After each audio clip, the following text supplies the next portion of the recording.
जय सच्चिदानंद पूज्यश्री. हा, जय सच्चिदानंद. जय सच्चिदानंद પૂજશ્રી. काय म्हणतात પૂજ્યશ્રી, म्हणा.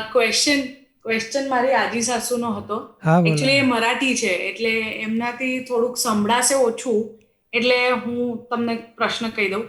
એકચ્યુઅલી એમને એ ચિંતા રહે છે કે હું ક્યારે મરીશ, કે પછી મારા મરવા પછી શું થશે, કે સપોઝ હું અપંગ સ્થિતિમાં આવી ગઈ તો અપંગ સ્થિતિમાં પછી મારું કોણ સંભાળશે. તો એ એમને ઘડી ઘડી એક જ વસ્તુ કે મારું શું થશે એવું જ કયા કરે છે. એમને પૂછો, मी शुद्धात्मा आहे, जागृती मिळाली ना? रात्री ध्यान केलं होतं ना? रात्री मी शुद्धात्मा आहे अशी जागृती मिळाली. हा, आता ताराबाई जुदा आहे आणि मी शुद्धात्मा, जागृती आली ना आपल्याला? ताराबाई जुदा आहे आणि मी वेगळी आहे असं शुद्धात्मा आहे, हा? मी शुद्धात्मा आहे, समजलं ना? समजलं ना? हो हो. हा, शुद्धात्मा अविनाशी, अजर अमर, त्याला काही होणारच नाही. शरीराला काही पण झालं ते हिसाब आहे, स्वतःला काही होणार नाही. मी शुद्ध आत्मा आहे. मी शुद्ध आत्मा आहे, मला काय नाही होणार. हा, आता शंका मनामध्ये आणू नका, शरीराला काय होणार, नका आणू. दिलमध्ये शंका नका आणू. काय होणार, माझं काय होणार. आता मोक्ष होणार आपला. मोक्ष होणार. दीपकबाईने सांगितलं मोक्ष होणार. हा, मी मोक्षच मागते बाई. बस आता तेच आपल्याला लक्षात ठेवायचं. मी शुद्धात्मा आहे आणि मला सगळं हे ताराबाईचे कर्म पुरे झाले तर मला मोक्ष प्राप्त व्हायचं आहे, तेवढी ભાવના કરાયची. હા, અને સિમંદર સ્વામીની પ્રાર્થના તમને મોકલાવશે, ઓફિસમાંથી મેળવી લેજો પ્રાર્થના. એ પ્રાર્થના કરે, ચરણવિધિ કરે. હા, ચરણવિધિ કરत राहा सारा दिवस. दादा भगवानचे असीम जय जयकार म्हणत राहा. मी शुद्ध आत्मा आहे, मी अनंत ज्ञानवाला आहे, मी अनंत दर्शनवाला आहे, मी अनंत सुखाचा धाम आहे, मी अनंत शक्तीवाला आहे. स्वतःचे आत्मगुण बोलत राहायचं. हां, आणि मनामध्ये काही शंका आणायची नाही, चिंता ठेवायची नाही. आता मला स्वतःला काय होणार नाही, एक कपडा फाटेल, शरीरला होईल काहीतरी, पण स्वतःला शुद्धात्माला काही नाही होणार. शुद्ध आत्मा आहे, समजलं ना? थोडा आनंद वाटला ना रात्री? आनंद वाटला का? आनंद वाटला. हां, आता त्याच्यामध्ये राहा. हां, मी शुद्ध आत्मा आहे, मी शुद्ध आत्मा आहे. त्याने ते ज्ञानचं परिणाम मोक्ष मिळेल आपल्याला. पूज्यश्री प्रसाद मोकळं. हां, प्रसादी घ्या सगळे. हा, एक मिनिट. हा. बाबा आमचे देश दुसऱ्याच्या ताब्यात देऊ नका. मोक्ष द्या ना मला. मला मोक्ष द्या आणि माझा देह कोणाला म्हणजे मला कोणाची कोणीने सेवा हां, बरोबर आहे. हां, आपली भावना सगळी पूर्ण होईल आणि मोक्ष पण मिळेल आपल्याला. सिमंदर स्वामी ते बसले ना, त्यांचं रोज त्यांचे दर्शन घ्यायचे आणि म्हणायचं, मला दुसरा भाऊ तुमच्या शरणमध्ये घ्या, हा, मला मोक्ष दुसरा भाऊ तुमच्या शरणमध्ये घ्या, मला मोक्ष प्राप्ती व्हायला अशी कृपा करा. रोज प्रार्थना करत राहायची. हां, जय सच्चिदानंद. जय सच्चिदानंद. पूज्यश्री હા, આરતી અને અસીમ જય જયકાર ને ચરણવિધિ ને સિમંદર સાંઈની પ્રાર્થના ને બધું કરાવતા રહેજો. હા, જય પ્રસાદ સચ્ચિદાનંદ. ચઢાવ્યો છે. હા, બરોબર છે. જય સચ્ચિદાનંદ. જય જય સચ્ચિદાનંદ. वसंतराव मुरलीधर कानके औरंगाबाद. जय सच्चिदानंद. હા, જય સચ્ચિદાનંદ બોલીએ. જય સચ્ચિદાનंद. मी मराठीत बोलू शकतो का? હા, बोला बोला बोला. हा, चालेल, काय हरकत नाही सर, परवानगी द्या, म्हणजे आनंद. मी 17 जानेवारी आपल्या 10 जानेवारीला 1917 आपण ध्यान घेतलेलं आहे औरंगाबादला, आणि तेव्हापासून मी चरणविधी अमकं सगळं करतोय. पण एक विचारायचा प्रश्न आपल्याला असा आहे की सतत मनामध्ये विपरीत प्रश्न येत राहतात, उपचार येत राहतात. त्याच्यासाठी मी काय करायला पाहिजे? ते आता त्यांना सांगितलं ना, तसंच करायचं. कुविचार आले तर सगळं लिस्ट बनवा, मनामधून काढून टाका, पेपरमध्ये लिहून टाका आणि सगळ्यांचे प्रतिकोण करून फाडून टाकायचे. दादा भगवान, सगळ्यांची माफी मागतो, अशी गलती कधी ना करू, तशी मला शक्ती द्या, आणि ते फाडून फेकून द्यायचं. ते मनामधून निघून जाईल. बरं बरं. बाकीच्या आणि सर्व कधी गोष्टी- वाईट स्वप्ने आले ते पण जाग झाल्यानंतर प्रतिकोण करून घ्यायचं. बरोबर. काही विकारी दोष आले त्याचे प्रतिकोण करून घ्यायचे, माफी मागून घ्यायची. हे दादा भगवान माफी मागतो, असे विचार, असे स्वप्न कधी नको मला, अशी मला कृपा करा, प्रार्थना करायची. नाही, या विचारांचा परिणाम असा रात्रीच्या झोपेमध्ये आणि स्वप्नावर होऊ शकतो का? स्वप्न पडतात मग त्याच्यामुळे नाही वेगवेगळ्या. नाही नाही सर, खरं म्हणजे काय आहे, पूर्वकर्मचे तीन प्रकारचे फळ येतात. पूर्वकर्म, बरं. कोणाप्रती द्वेष केला या कधी मोह केला, कधी तर विचार स्वरूपी होऊ शकते, वाणी स्वरूप होऊ शकते आणि वर्तन आचरणमध्ये होऊ शकते. आणि त्याच्याहून पण हळू परमाणू असेल तर स्वप्नामध्ये ते डिस्चार्ज होऊन जातात. बरं. विचार, वाणी आणि आचरण ते डिस्चार्ज आहे. आणि चौथं डिस्चार्ज स्वप्न. ते चारही प्रकारांनी स्वप्नामध्ये पण डिस्चार्ज होऊन जातात परमाणू. बरं. म्हणजे काही डिस्चार्ज परिणाम आहे, पूर्वकर्मचे फळ आहे. त्याला फक्त बघायचं, जुदं ठेवायचं. कोणाबरोबर काहीतरी निगेटिव्ह असेल तर प्रतिक्रमण करायचे. नाही तर काही नाही, आपण जाणणार, देखणार आहे, द्रष्टा आहे आणि ते दृश्य आहे. आपल्या काही लेणं देणं नाही आहे त्याच्याबरोबर. आपल्या आशीर्वादानं बाकीचं सर्व काही चांगलं आहे. माझं खूप आनंदात आहे मी. माझं वय आता सध्या 87 वर्ष चालू आहे आणि माझी इच्छा आहे आपल्या सेवेमध्ये तिथे आढळलेलं येऊन राहावं काही दिवस. हां, भावना ठेवा आणि लॉकडाऊन नंतर काहीतरी विचार करू आपण. काही हरकत नाही. जय सच्चिदानंद. आणि माझे 2 नातू आहेत माझ्या बरोबर हां, जय सच्चिदानंद. आणि मुलगा आहे ना, सून आहे. त्यांना सर्वांना आशीर्वाद द्या. हां, आशीर्वाद आहे. कल्याण व्हावं बस. हां, बरोबर आहे. जय सच्चिदानंद. सगळ्यांना जय सच्चिदानंद. जय सच्चिदानंद पूज्यश्री. जय हां, जय सच्चिदानंद. सच्चिदानंद. बोलिये. Gitanjali from Swansea, Wales. बरोबर आहे. नाही, माझा प्रश्न तप बद्दल आहे. हां, मला हे समजतं की तप मध्ये प्रज्ञाशक्तीचं काम असतं, पण बुद्धी खूप मध्ये मध्ये करते. सारखं सांगते की तप नको करू, सफर नको करू. कोणाच्या व्यक्तीच्या बरोबर तप असेल तर सांगते की परत दे, कोणी अपमान केला तर त्यांचं कशाला ऐकून घेते. तर असं मला ते कसं थांबवायचं. नाही बा, आपल्याला सुटायचं आहे की भटकायचं आहे संसारात. सुटायचंय. तर बुद्धीला सांगायचं, तुझं काम सुटायचं, मला रस्ता दाखव, मला भटकायचं नाही आहे. तर बुद्धी आणि आता कोणाला दुःख वाटते, काही पण अपमान झालं, काही नुकसान झालं तर कोणाची गलती काढणार, कोणाची चुकी काढणार आपण? स्वतःची गलती आहे. आपल्याला दुःख कशाला भेटते? काहीतरी गुन्हा केला आहे म्हणून.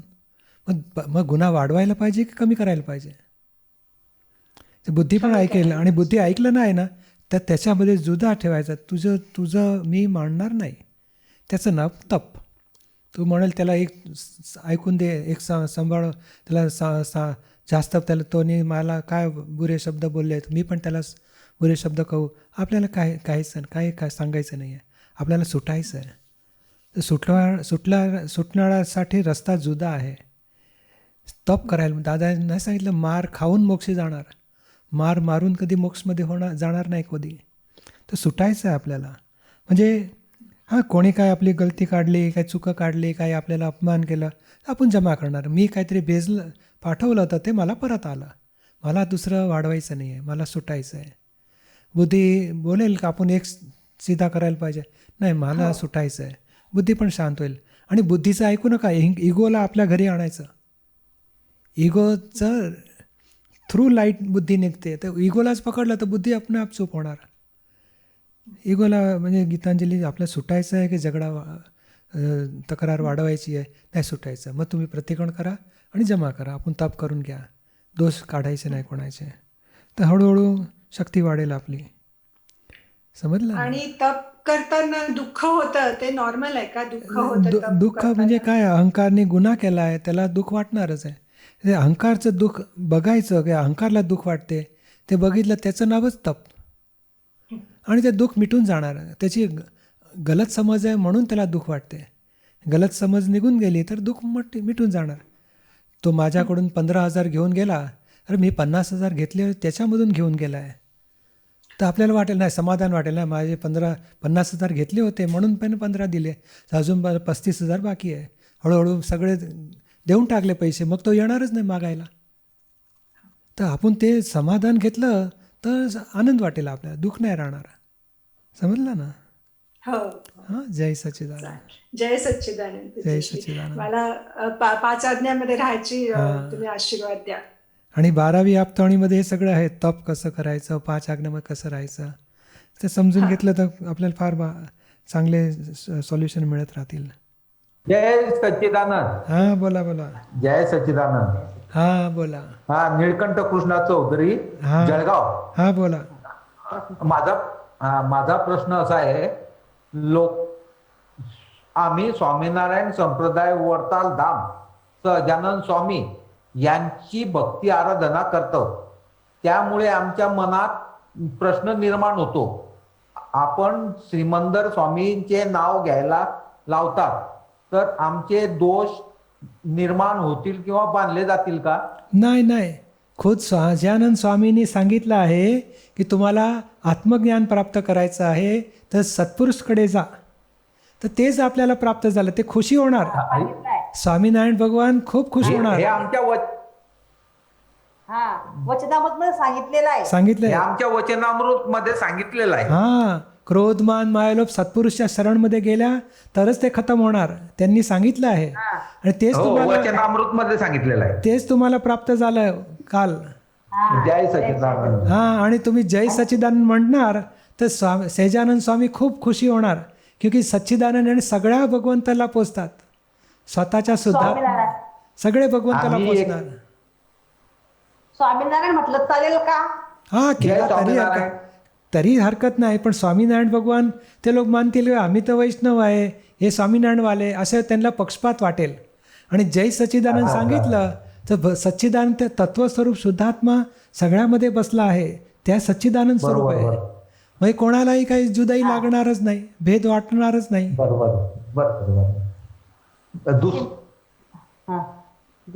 दुसरा प्रश्न असा आहे, लोकांशी कितीही चांगली वागणूक केली मी तरी समोरील व्यक्ती मला क्रोध येईल असे वागत असतो. त्यामुळे मला क्रोध येतो, तरी तो सुद्धा माझ्या मनात समोरील व्यक्तीबद्दल काहीच द्वेष राहत नाही. तरी माझ्या वागणुकीत काय बदल होईल किंवा दोष बांधले जातील का? नाही, दोष तर नाही बांधणार, पण आपण प्रतिक्रमण करायचं. तुम्ही नीलकंठला सांगायचं, नीलकंठ यांचे शुद्धात्मा बघून प्रतिक्रमण करा. हे क्रोध झाला, काहीतरी मग द्वेष झाला, सगळ्यांची माफी मागत राहा, तर हळूहळू ते क्लिअर होऊन जाईल, फाईल सुटून जाणार. रोज प्रतिक्रमण करायचं, 10-15 मिनिट बसायचं. कोणाबद्दल क्रोध आला त्यांचं चुकी नाही, आपला कर्मचा हिसाब आहे, म्हणून आपल्याला तो भेटतो घडी घडी, तर आपण प्रतिक्रमण करायचं. प्रतिक्रमण केल्यानंतर त्याच्या संबंधाचे रागद्वेष खतम होतील, मग सुटणार आपला क्रोध बोध सगळं चालून खतम होऊन जाणार. ते शुद्धात्मा बघायचा आणि फाईल आहे असं समजायचं, आणि ही फाईल आली त्याचा संभावाचा निकाल करायचा आहे, संभावाने निकाल करायचा. मला कोई राग द्वेष त्याच्याप्रती करायचं नाही, संभाव ठेवायचा आहे. शुद्धात्मा बघायचा आणि संभाव ठेवायचा, निश्चय करायचा. हळूहळू संभाव राहणार आणि हिसाब कंप्लीट पूर्ण होऊन जाणार, सुटून जाणार. समजलं ना? हो, समजलं.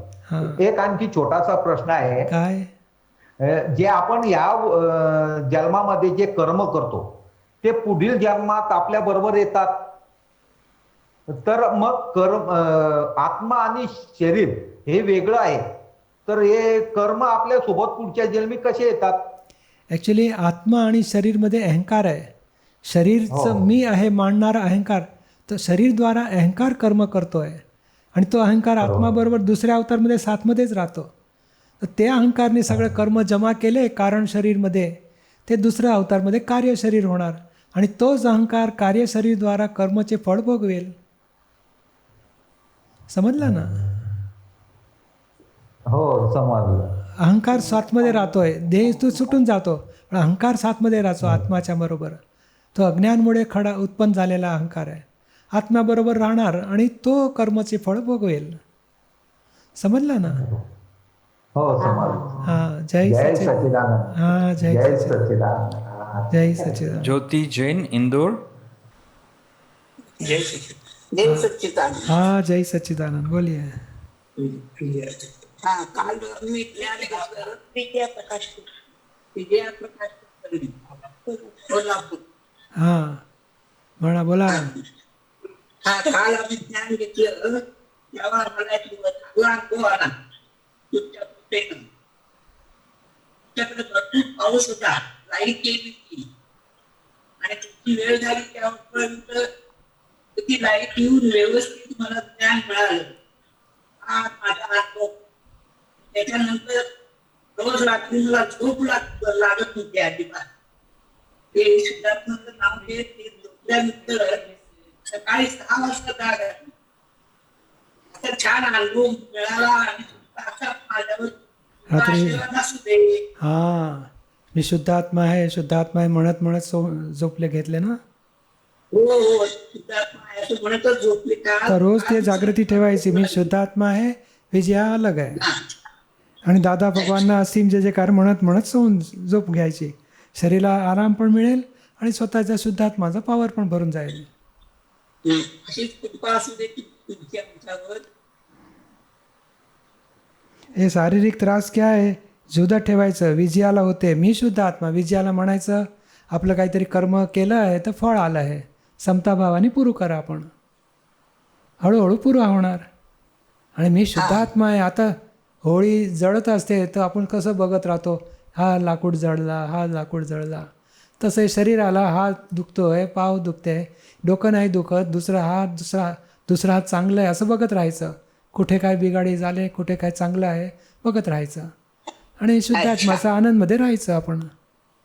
ठीक आहे. डॉक्टरची दवा आणि दादाची दुवा, समताभावानी कर्म बी पुरा होणार आणि आनंदमध्ये राहू शकणार आपण. हां अच्छा. हां, जय सची. चरणविधी सगळं करत राहा, पुस्तक वाचत राहा दादाजीचं. तुमची कृपा असू दे. आणि कोल्हापूरला यायचं भाव आहे सगळ्या महात्मांची, लवकर कोल्हापूरला या पूजेची. हां, भावना ठेवू आपण. हां, जय सच्चिदानंद. कोल्हापूरच्या सगळ्या महात्मांची भावना आहे की तुम्ही कोल्हापूरला लवकर या. हां, चांगली भावना आहे. जय सच्चिदानंद. हां, जय सच्चिदानंद. पूज्यश्री, माझा प्रश्न असा होता, नंबर 2 यांच्या मनात लांबच्या फाईलींनी सांगितले की आपल्या घरात ते देव हे तुझे गुरु आहेत आणि माझी इच्छा आहे की फाईल नंबर 2 ने लवकरात लवकर आत्मज्ञान घ्यावे. त्यांची प्रकृती खराब असते पूज्यश्री आणि त्यांना 2.5 वर्ष पहिले टीव्ही झाला होता. आता त्यांचे दुखणे हलके व्हावे अशी माझी इच्छा आहे.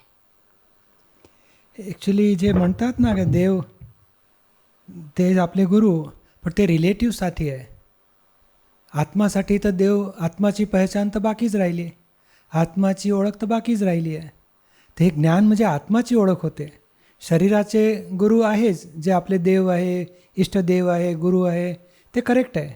पण आत्माची ओळख तर त्याच्यासाठी कोण देव पण नाही, त्याचे कोणी गुरु पण नाही. त्यासाठी आपलं आत्मज्ञान प्राप्त करतो दादा भगवानकडून. आणि दादा भगवान आपले गुरु होत नाही, आपल्याला शिष्य बनवत नाही. ते म्हणतात मी पण आत्मामध्ये राहतो, तुम्हाला पण आत्मामध्ये राहायचं शिकवतो. कोण आत्मा कोणाचा गुरु, कोण आत्मा कोणाचा शिष्य, हे शरीराचं व्यवहारचे गुरु असतात, पण आत्माचं गुरु कोण असत नाही. त्याचं ज्ञान प्राप्त करतो आपण. म्हणजे या ज्ञानविधीमध्ये सेल्फ रिअलायझेशन प्राप्त होतं, मी स्वतः कोण आहे. आणि ती जागृती राहणार. मग शरीरमध्ये काही सुख आलं, दुःख आलं, आपल्याला जुदापणाची जागृती राहते. नाही, मी तो शुद्धात्मा आहे, शरीराला शाता सुख दुःख येते, मी त्याचाच जाणकार आहे, आत्मा आहे, ज्ञाताद्रष्टा आहे. द्रष्टाभाव राहिल्यामुळे स्वतः आनंदमध्ये राहू शकतात आणि देशे कर्म समताभावाने पुरा करू शकतो. समजलं ना आपल्याला. म्हणजे आपण प्रार्थना करू की हे ज्ञान लवकरच लवकर घेऊ शकेल. काय म्हणतात ते आपल्या शेजारी बसले तेच का आपले, त्यांना काय सांगायचं आहे का? काय सांगायचं आहे आपल्याला? हा पूज्यश्री, माझं म्हणणं असं होतं की आपण आई वडिलांना देव मानलं आणि त्यांची सेवा केली तर त्यात काय फरक पडेल का? ते चांगलं आहे, पण ते संसार व्यवहारसाठी आहे.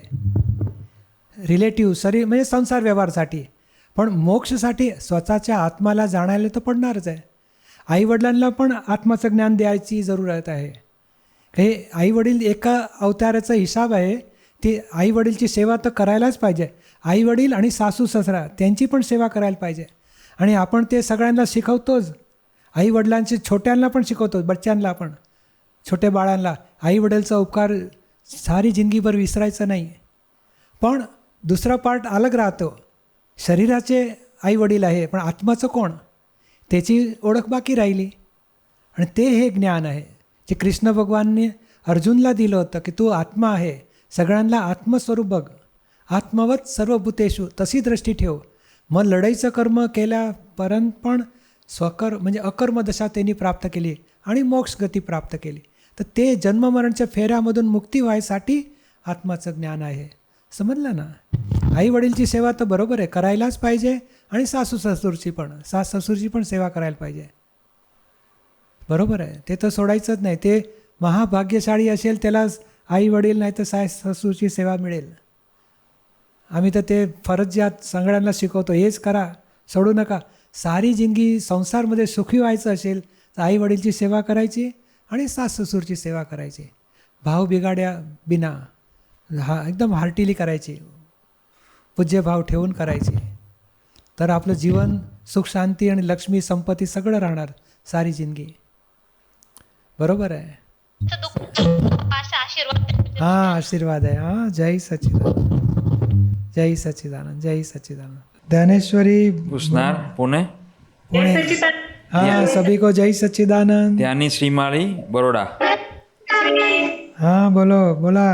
जय सच्चिदानंद पूज्यश्री. कुठे प्रणाम. मला सत्संगला यायला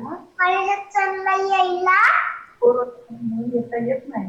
कोणाला आहे म्हणून येत नाही. कोणाला जाण्यासाठी काय करू. हां, तर आपण इथे एक तास दादा भगवानचे असीम जय जयकार म्हणतात सगळे. हे दादा भगवान सारा जगतमध्ये शांती व्हा, कोरोना व्हायरस सगळं निघून जा, सगळ्यांना सुख शांती व्हायला पाहिजे. 1 तास दादा भगवानचे असीम जय जयकार म्हणायचं. काय दर रविवारी म्हणतात सगळे, तुम्ही पण म्हणा सगळे एकट्ठा होऊन. 4 to 5, 4 वाजून 5 पर्यंत 1 तास सगळे करणार, तर आपण पण करणार. हां, समजलं ना?